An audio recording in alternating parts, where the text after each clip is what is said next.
Paz do Senhor a todos. Hoje, dia 29/3/2020, estou gravando essa mensagem aqui para os irmãos aqui da Assembleia de Deus da Missão. Hoje é o segundo domingo que a gente não tem culto, por causa da determinação da Justiça, de que se cancele os cultos, né, para evitar a aglomeração de pessoas. Como cumpridores da lei, nós estamos obedecendo aí essa determinação da Justiça e instruindo os irmãos a fazerem seus cultos domésticos, seu culto dentro de casa, só você e sua família. Quero lembrar os irmãos que é importantíssimo que você faça o seu devocional, que é separar um tempo para a leitura da Palavra de Deus, separar um tempo para você ler a Bíblia, separar um tempo para você meditar sobre aquilo que você leu. É importantíssimo que você faça isso na sua casa, né? Eu tenho visto e ouvido muitas pessoas dizendo muitas coisas no meio evangélico. Infelizmente há muita disseminação de fake news também. Então a gente precisa tomar cuidado com isso que as pessoas dizem. Eu tenho visto pessoas dizendo que essa enfermidade, essa doença, Deus colocou ela no mundo para mostrar que Ele é Deus, para parar o mundo e mostrar que quem manda é Ele. Tenho visto gente dizendo que é um castigo de Deus sobre a humanidade. Tenho visto gente dizendo que é o começo da perseguição sobre a igreja. E a gente precisa tomar cuidado com essas declarações que a gente faz para não estar atribuindo a Deus aquilo que não é dele. Por exemplo, Deus, ele é Deus e ele não precisa mostrar o seu poder, nem provar o seu poder para a humanidade.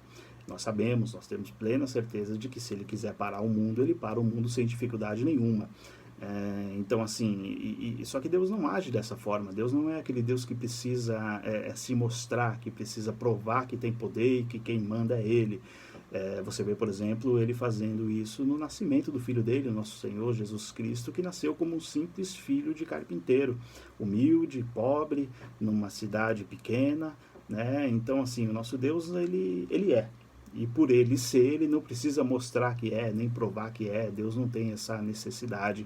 Então tem que tomar cuidado para a gente não atribuir a Deus o que, né, a gente não tem certeza de que é Ele. Amém? Claro que nós sabemos que tudo acontece debaixo da permissão de Deus e não cai uma folha da árvore sem que seja permissão de Deus, só que a gente precisa tomar cuidado para não dizer, por exemplo, que essa é uma punição de Deus contra a humanidade, né? Sendo que Deus não disse isso. Tá? Nós sabemos que desde a queda do homem, desde Adão e Eva, o homem está debaixo da maldição. Deus disse: maldita é a terra por tua causa, Adão, por causa do teu pecado. Desde que o homem e a mulher decidiu andar segundo suas próprias pernas, definindo o que ele acha que é bom para ele, nós sabemos que a terra tem, né, sofrido duras consequências aí por causa da ação do pecado na humanidade. Então, nesse momento, eu acho que a gente tinha que pensar um pouco mais como igreja, tá?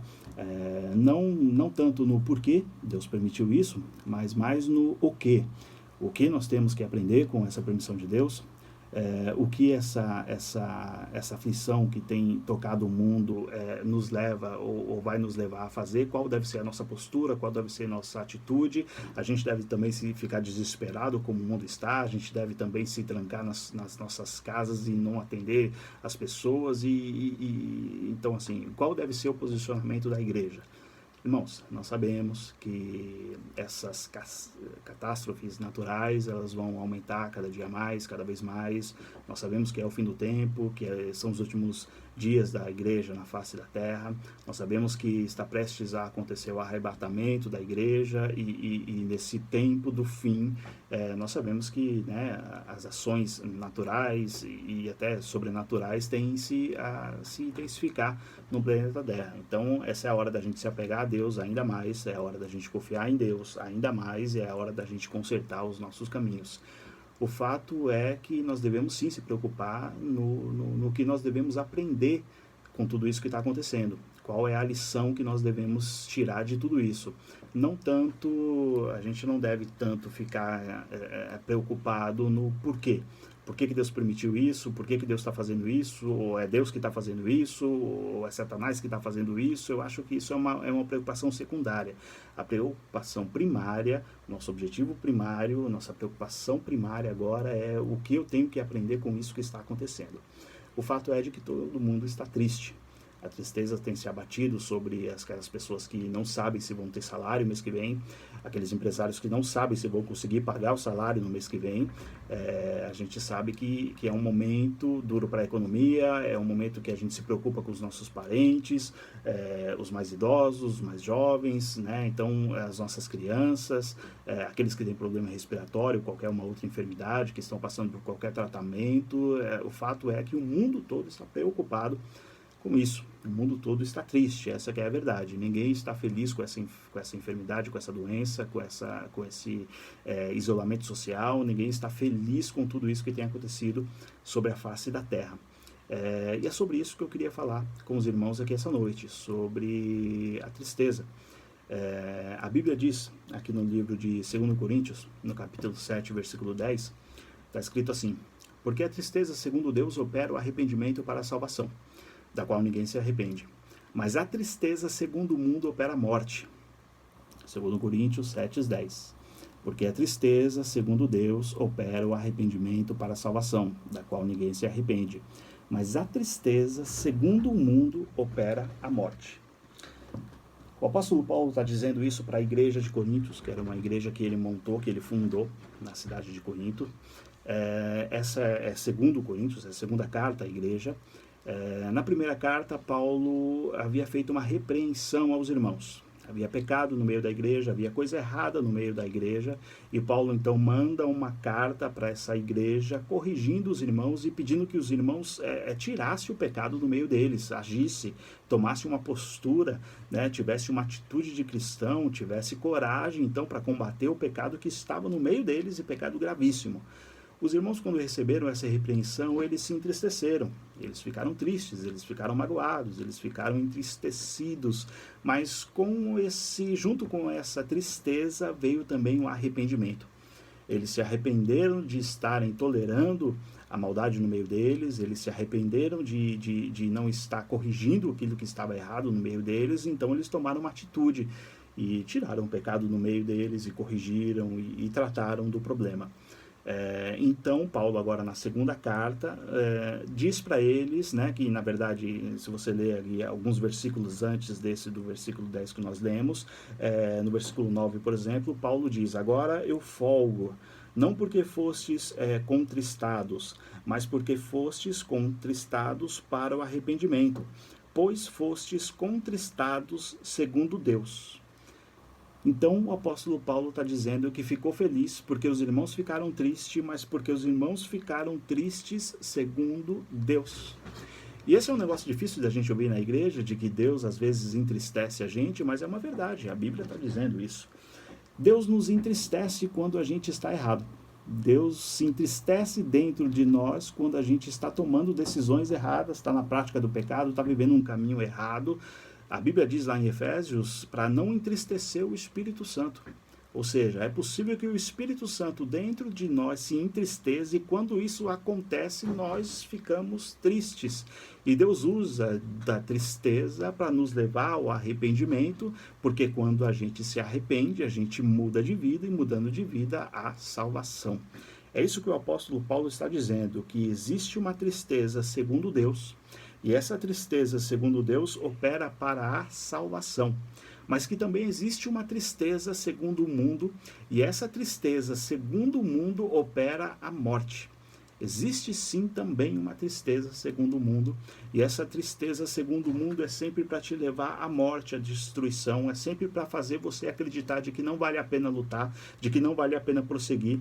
Essa tristeza segundo o mundo é sempre para te destruir. Por isso que nós devemos sempre andar com Jesus, sempre cheios do Espírito Santo, e se aproximar de Deus a todo instante. Nós vemos aqui, por exemplo, Paulo fazendo essa distinção, essa separação entre a tristeza segundo o mundo e a tristeza segundo Deus. A tristeza segundo o mundo, ele diz que gera a morte, que opera a morte, que nos leva à destruição. E você vê, por exemplo, isso muito claro na vida de Caim. O primeiro casal na terra, Adão e Eva, tiveram seus primeiros filhos, foram Caim e Abel.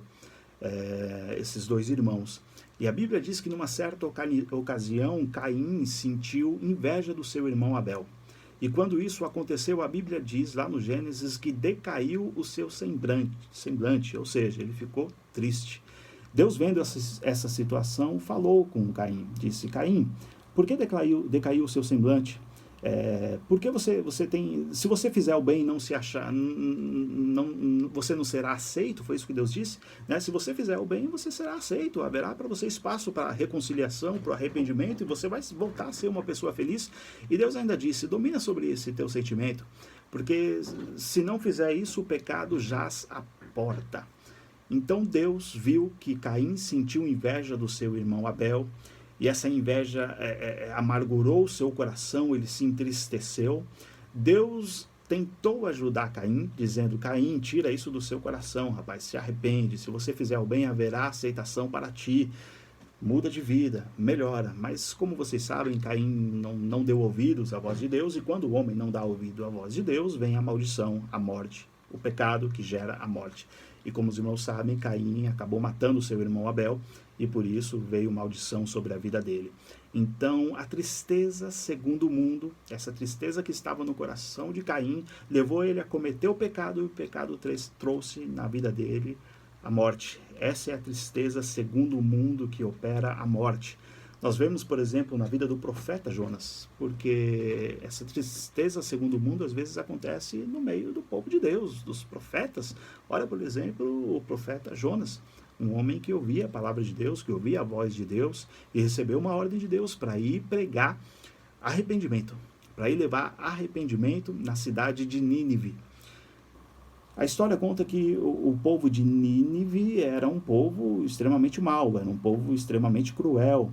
E Jonas queria ver o mal desse povo, queria ver esse povo sendo destruído, queria ver esse povo sendo punido por suas atitudes. Mas Deus, ele sabia que Deus era misericordioso, Deus mandou Jonas ir lá na cidade, dizer para a cidade se arrepender, porque se não se arrependesse, Deus viria trazer o juízo e destruiria aquela cidade.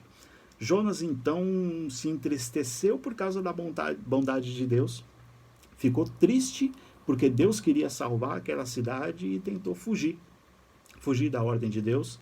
Como os irmãos sabem, não deu certo.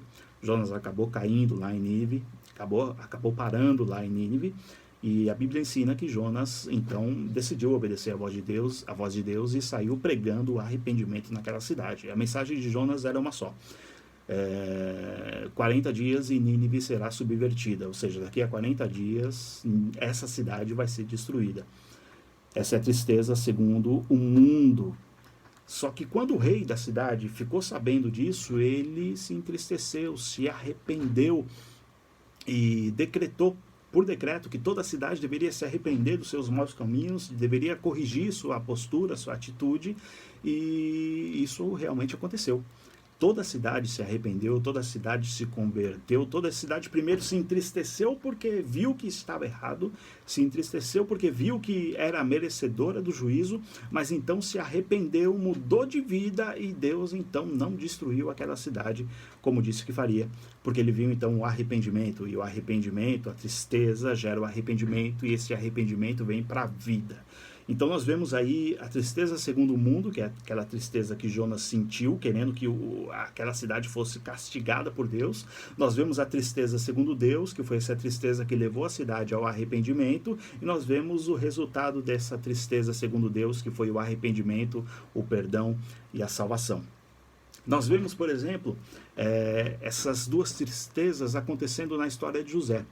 José, filho de Israel, filho já da velhice de Israel, né? Ele era muito amado por seu pai, e seus irmãos mais velhos invejavam isso. Seus irmãos mais velhos, na verdade, não gostavam de que esse irmão mais novo tivesse tanto privilégio, tivesse tanto cuidado do seu pai. Para piorar ou melhorar a situação, depende do ponto de vista, esse jovem teve um sonho, e nesse sonho ele viria a reinar e a dominar sobre seus irmãos. E por causa disso nasceu então uma ira, uma inveja, uma contenda e uma tristeza segundo o mundo no coração dos irmãos de José. A Bíblia diz que os irmãos de José atentaram contra a vida dele, tentaram matá-lo, tentaram vendê-lo, acabaram vendendo ele como escravo lá. Ele foi parar lá no Egito. Essa tristeza segundo o mundo tentou então destruir José, porque José foi acusado de um crime que ele não cometeu, acabou indo parar na cadeia e passou um tempo preso ali, e parecia que esse era o fim da vida de José. Mas a Bíblia diz que Deus, no momento certo, tirou José da cadeia e colocou José como governador do Egito, como governador da maior nação da época.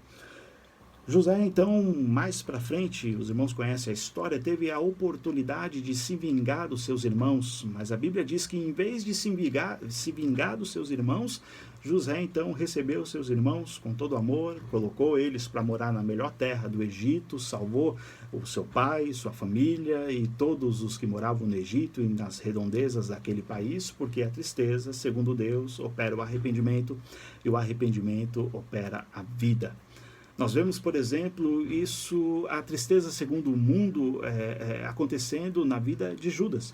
Judas, um dos 12 apóstolos, Judas, os Iscariotes, que traiu Jesus, ele depois de ter feito essa traição, depois de ter cometido essa traição, a Bíblia diz que ele sentiu um grande remorso. Vem então essa tristeza segundo o mundo no coração dele. Não foi a tristeza segundo Deus, porque se fosse a tristeza segundo Deus, ele viria a se arrepender do que ele tinha feito, da traição que ele tinha feito, e se ele buscasse através do arrependimento, ele receberia a misericórdia de Deus.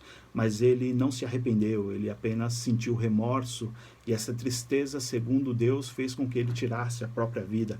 Acabou morrendo, se suicidando, porque não foi forte o suficiente para buscar em Deus o arrependimento, e esse é o caminho que muitos têm seguido, e esse é o caminho que o mundo tem seguido, e essa é a razão do desespero do mundo.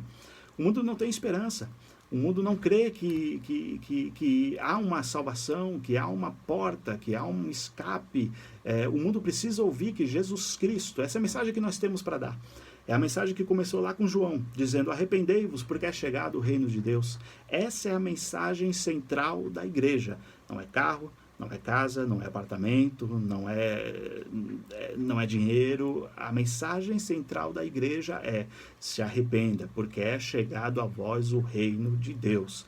É isso que a gente tem que prestar atenção agora. Eu acho que é isso que a gente talvez tenha parado de prestar atenção, e Deus permitiu que essa tristeza viesse ao nosso coração nesse momento difícil, para a gente voltar às nossas prioridades, a prioridade do Evangelho, a prioridade da palavra de Deus.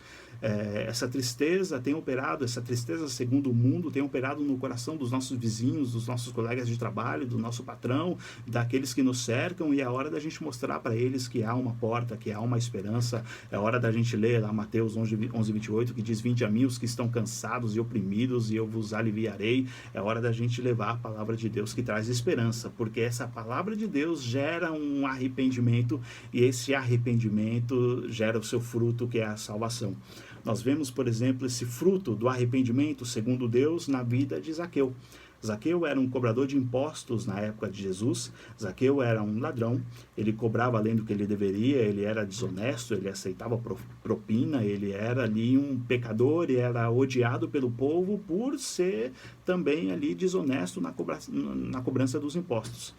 Só que a Bíblia diz que esse homem Zaqueu um dia quis ver Jesus. E ele viu Jesus, e ele encontrou Jesus. E quando ele encontrou Jesus, ele se arrependeu. Ele reconheceu que estava no caminho errado, ele reconheceu que a sua postura era errada, e quando ele se arrependeu, ele recebeu a salvação.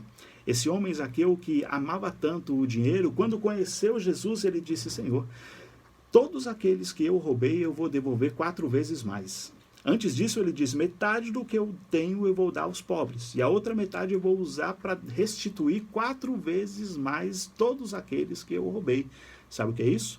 A tristeza segundo Deus, o arrependimento e a salvação como fruto desse arrependimento. Nós vemos, por exemplo, essa tristeza segundo Deus operando na vida do rei Davi.